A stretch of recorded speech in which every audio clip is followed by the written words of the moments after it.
And welcome back to Let's Indeed Try Ocarina of Time. We're at part 28. First things first, let me explain why I'm already at the Begatron hammer and I'm not back at the small little paths where we left off. I was actually trying to record about a 48-minute clip last night, and Camtasia would just simply refuse to, save it as an AVI file. So, regrettably, I had to delete all that work, and I save stated like after I beat it. I beat like this temple. So unfortunately, this was another save state that I had, and it was like the closest that I could find. And it was just better. It was just a little bit more easier on the time consuming. So unfortunately, if you do want to see me go through the rest of that, then just by all means let me know, and and I'll do it for you. Sorry, I just had to like activate my controller. But anyway, we're back here again, and this is. If not, maybe the most challenging area you'll ever try to get to. You're dealing with a time clock. So there's a lot to, be aware of.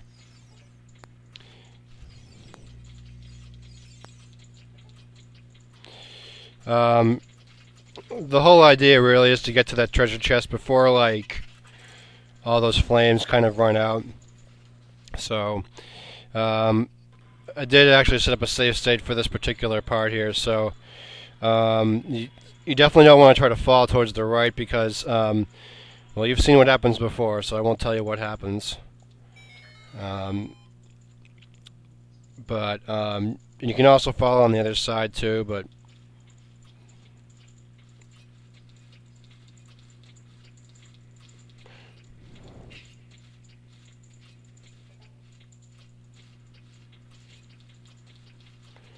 it's recommended that you not if you can.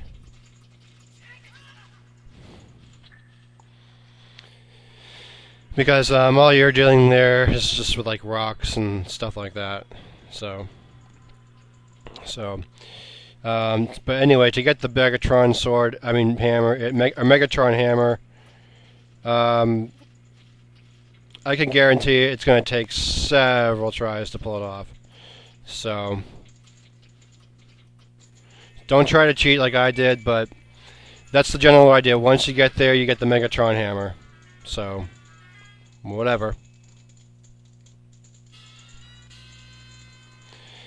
So, because of my stupidity, I'll be probably doing shorter segments now because of it. So, you had to kind of learn as you go. So we'll see what 30 minutes can get us to. But once you get the hammer, you're good to go. You don't have to be in this room anymore.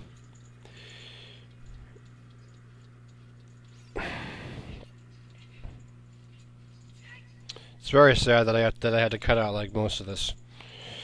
Did not want to do it, but what are you going to expect,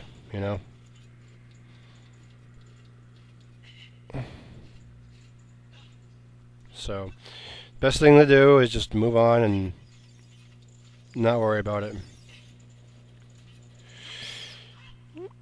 You might have seen this little square type thing here that we passed by from before. You couldn't really do much with it, but now you pretty much will. So, with your Megatron hammer, just whack the crap out of it. It'll take you down here. And then you'll want to get rid of these little blocks here. Gotta love like the Tinkerbell sound effects when they disappear. Your door is right here. Go in through there, and get some more quiche to munch on or whatever. You want to go to this pillar over here. Go ahead and use the Megatron hammer, not the flute. And then a cutscene will just create like five or six stairs for you to go down. And then what you want to do is grab one of those boxes there. Make your way down as quickly as you can. Drop it right at this little button over here if it's possible before you hit it. So just go. So yeah, you can do that. It'll open up this door here. And if you don't, if it's too far away, just bring the box in closer, or just go on top of it. Use the box and just drop it down. There you go. Alright. So we're in this little bathroom-like structure. Nothing really, you know, secret. Just use the... I'm still doing that. You want to use your hammer. Knock this little thing all the way down. It'll kind of go a few levels down. It'll take you right back to the fire maze where we were before. Immediately, what you're going to want to hammer this thing down too. This will certainly help when you go fight the boss. Otherwise, it's going to be a mess. So, make sure you don't fall down with it, or you'll be in big trouble. Like Homer Simpson would say, because if you don't, you're in big trouble. So, alright, so now the next thing we want to get is, we've got one more key to go at this point. We would have already got through the key, like, just after you rescued a couple of Gorons. So, you'll just use your Megatron hammer. Why do I keep on hitting the select? That's like an automatic thing that I have no clue. But anyway, you break the boulder, you open it up. You want to go ahead and go across to this little thing here. Play your Song of Time. It'll open up a button that you can hit. So now you want to play.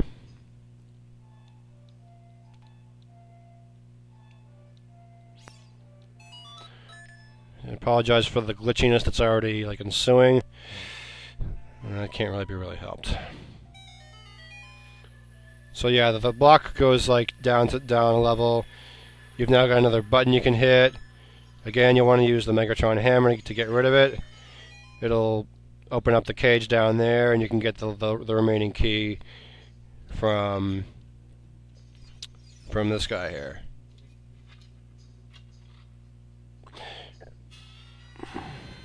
I'm not going to really talk to this Goron unless if you really want to know the secrets from them, you can, but in time interest, I'm just going to go straight back to the fire crater. So once you get the last key, you'll want to head back to the beginning, which you want to play your Blur of Fire.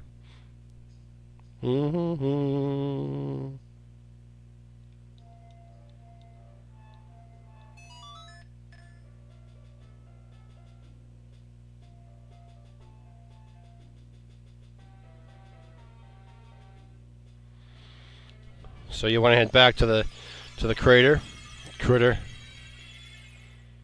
I still question why there's extra music to the theme here as opposed to the regular game. It's whatever. So once you get over here, you'll want to just basically head back the way you came. Nothing too hard about that. I kind of like that sound. I cheat. Whatever. And then once you get back here, you'll want to head off to the right. Go right to this little stone pillar here. And then use your Megatron hammer to get rid of the stuff here.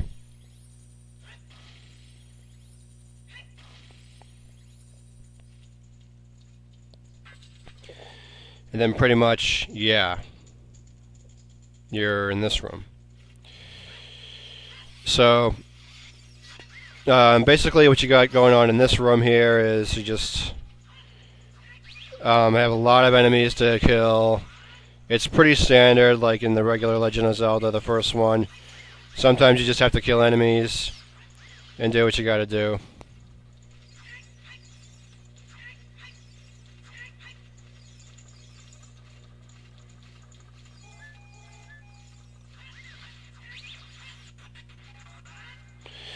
Again, I refer to these enemies here as like pancake person. I just call them flat as a pancake, and I have no other reason except I like pancakes.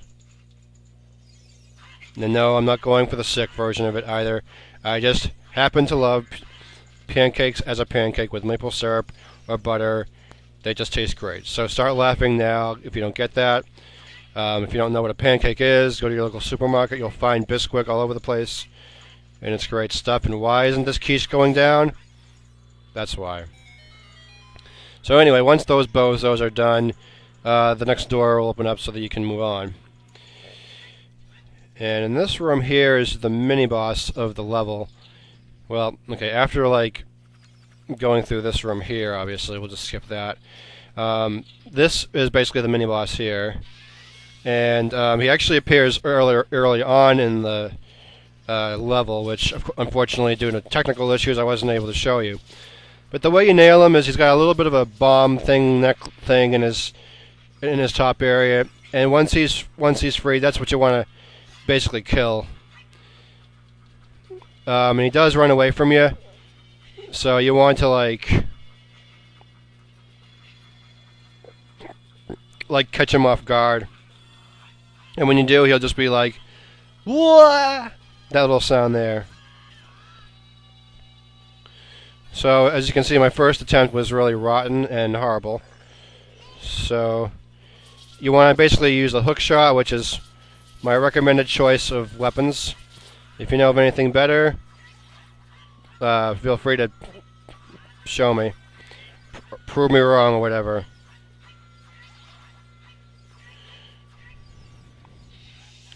So that's the basic bulk with this enemy here. You keep doing that until he's gone, basically.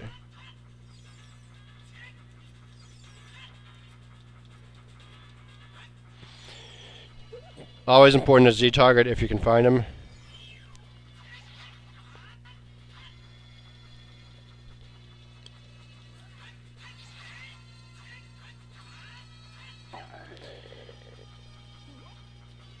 This guy here, as opposed to like what he was like the first time, is a little bit faster. So you want to really watch carefully for where he goes and all that sort of thing.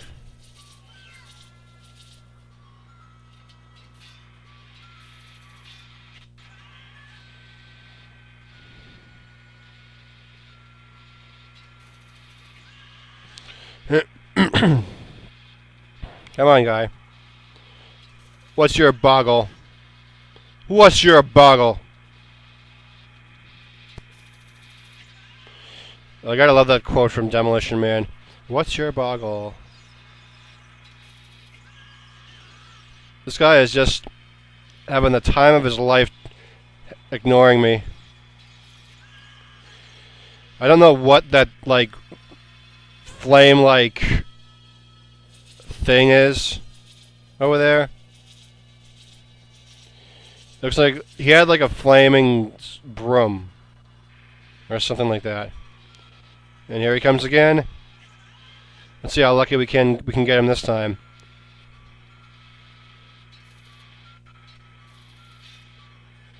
He's really putting up a fight this time.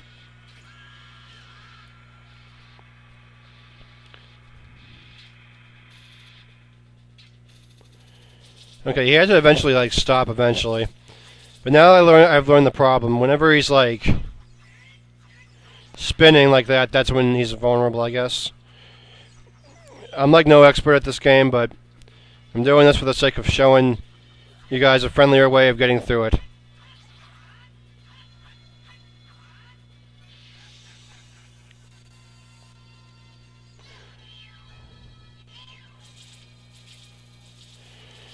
The basic idea is you want to get him before he starts to take off. I mean, as far as like the fire-looking scarecrow, dude. And the way you can tell when this guy is dead is when he starts to get a little bit bigger than the average like rotten tomato that he is, and he'll basically just disappear and flame up. And that's how you do it. Ordinarily, the first one that you kill would there's this little platform would be like an elevator, but in this one it's mainly just a bomb in the treasure. I'm not going to even bother trying to get it, so I'm just going to move right on. Oops, wrong way.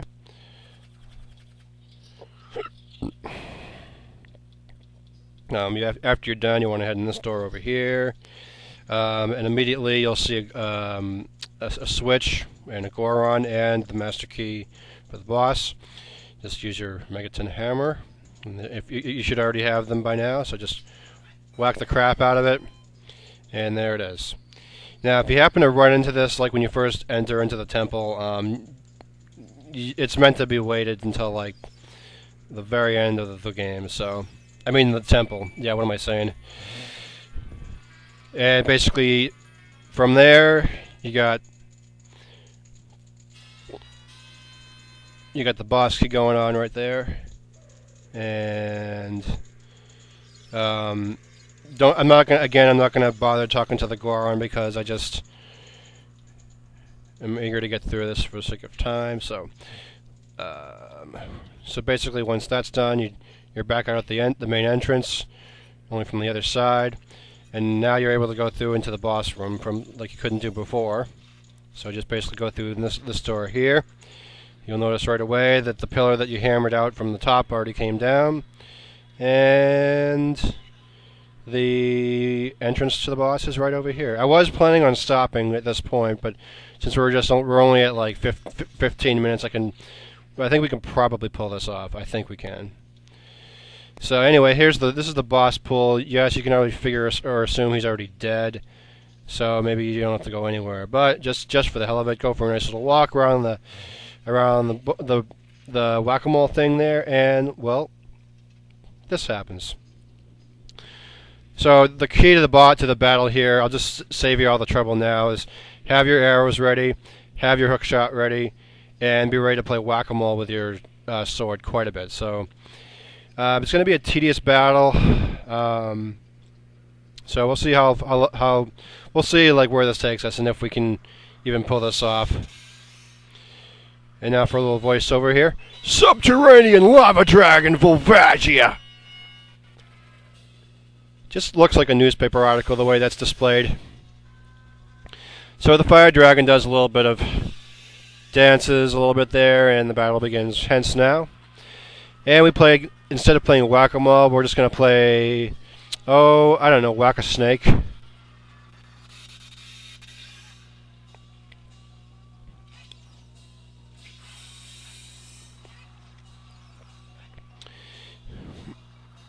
And he starts off fairly easy.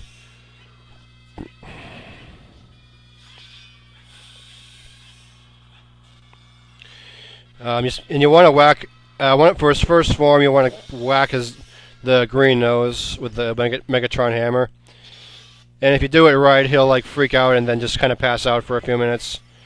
And then you want to try to grab him at all costs that you can.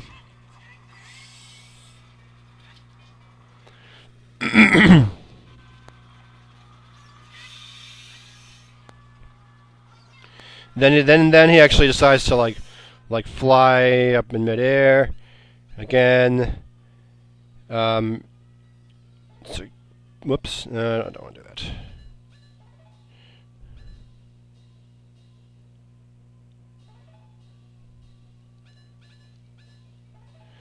So again, you want to get your arrows ready there and shoot him as much as you can, and when until he basically retreats into one of his holes.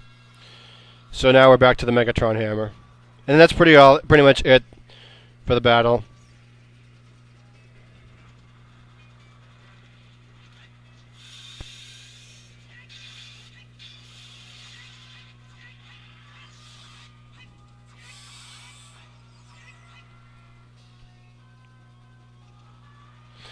You just never know, like where he's going to come up. Now for this next segment, he goes way far up into the up through the volcano, and you get these little like meatball-like structures to deal with. So.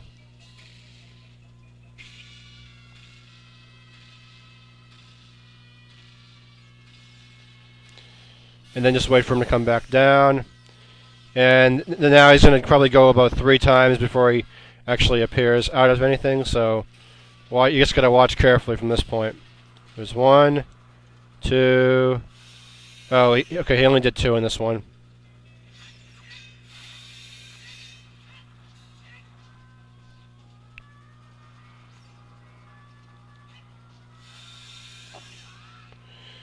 He's tricky. He's also like a really unpredictable snake as well. Or dragon, rather.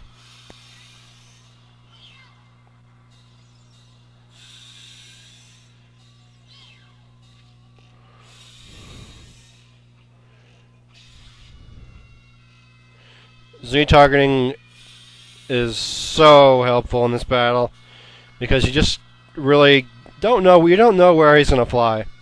You really don't.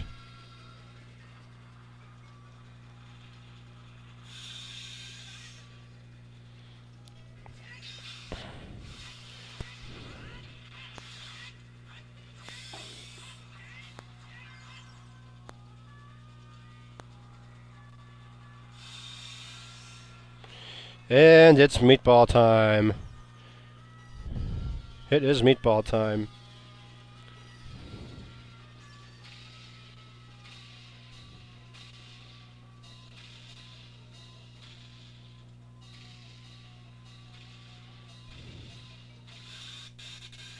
And I apologize for the lagging that's been going on in this too.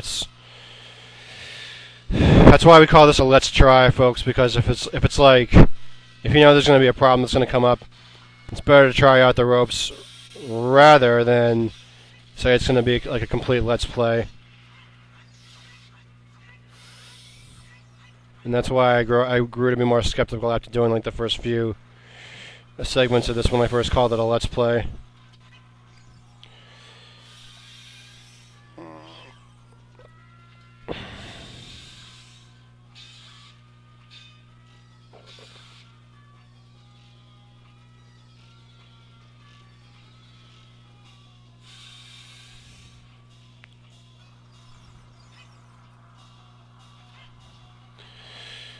So, if you time it right, you can get a few good shots out of him when he comes out.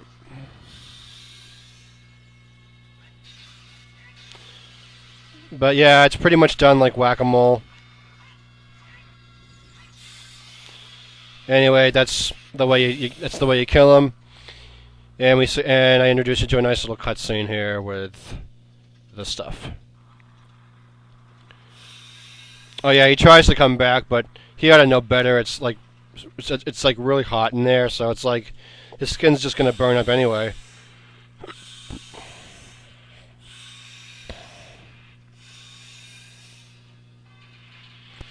Yeah. And of course the victory music is a little bit early, but I don't think anyone really cares.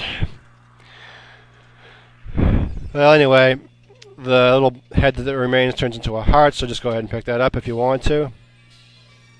And then you go into here, into this little portal, and then it'll automatically take you back to the Chamber of Sages.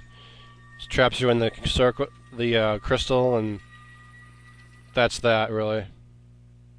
So, and since now the Fire Temple is complete, Death Mountain is going to be safe, and it'll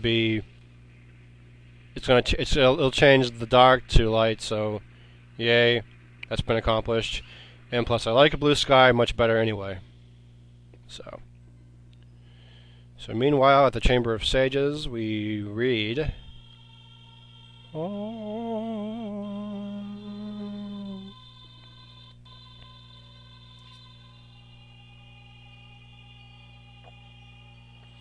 And you get a little bit of a surprise. You find that Darunia is actually one of the sages. And says, "Thank you, brother. I really appreciate what you did.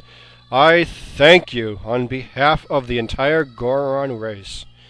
You turned out to be a real man. Who the man? Just as I thought you would. Oh yeah, by the way, I, the wild Darunia, turned out to be the great Sage of Fire. So if you're a Sage of Fire, how come you don't got fire coming out of your head? Isn't that funny, brother? Well, this must be what they call destiny. It was meant to be. Nothing has made me happier than helping you seal the evil here. Hey, brother, take this. This is a medallion that contains the power of the fire spirits and my friendship. Yeah, but there's not really power of friendship in a medallion.